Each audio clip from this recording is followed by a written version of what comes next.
president said over 20 times that he did not have the legal authority to do this, to take this executive action, and that this is not how democracy works.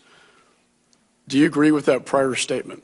I've looked at various excerpts of remarks by the president concerning his legal authority to act. I do not believe that what we have done is inconsistent with that. So House Homeland Security Committee Chair Michael McCaul grilling DHS Secretary Jay Johnson over the legality of the president's action on immigration. Secretary Johnson personally helped the president draft that order. What about that? South Carolina Congressman Trey Gowdy, member of the House Judiciary Committee, which also held an immigration hearing yesterday afternoon. You're a prosecutor. Good morning to you. And I just want to know, how do you read the law on whether he had the legal authority?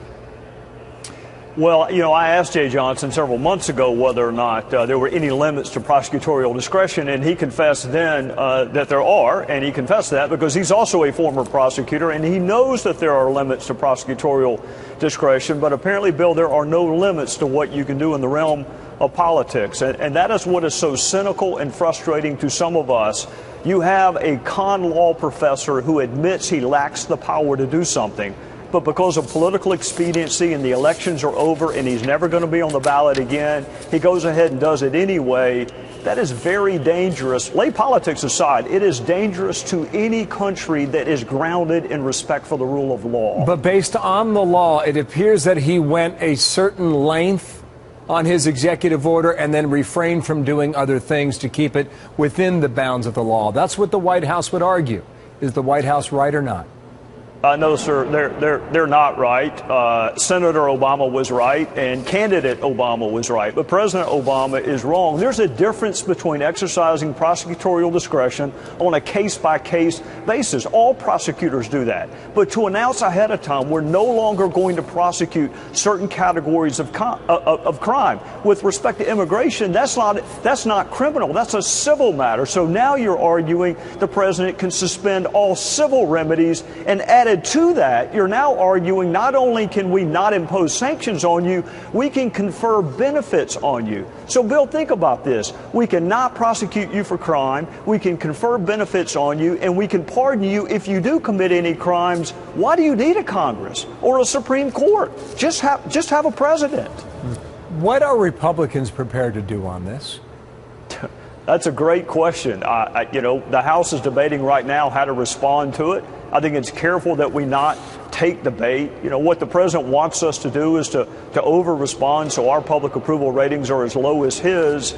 My personal preference in terms of strategies is for the Senate to use advice and consent. You just spoke about ambassadors who can't find the country they're going to on a globe. That'd be a great place to start, where John McCain said, you know what, Mr. President, you want to act like an emperor? We're going to do our job and not confer advice and consent and not approve some of your nominees. That is where I would start if I were calling the shots. Wow, that's interesting, because others have argued to go after the funding. You would go after the nominations.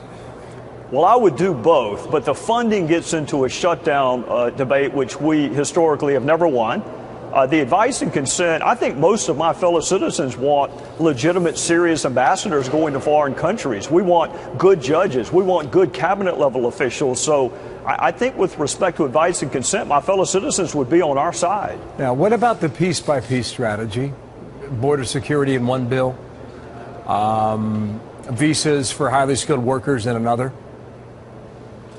Yeah, we passed 4 bills, and Homeland Security passed a 5th, and I had a bill which provides internal security, which is also very important. So is E-Verify. I continue to believe that that is the right route to go. But Bill, you followed Washington longer than I have. The word comprehensive, people are just in love with it. You hear it all the time, whether it's Dodd-Frank or whether it's the so-called Affordable Care Act. People just love big bills. They're horrible. They're dangerous. You get the Grubers of the world when you get big bills. I would rather go step by step. But, in candor, if there were a Democrat on with me, he would say, look, Gowdy, you've got 5 bills. Why don't you put them on the floor for a vote? And that person would be right. We should vote on them. Now, Trey Gowdy, thank you for your time. Gruber's hearing is Tuesday morning, by the way, 9 o'clock Eastern time. That'll be interesting. We'll talk to you again very soon. Thank you, sir. Yes, sir.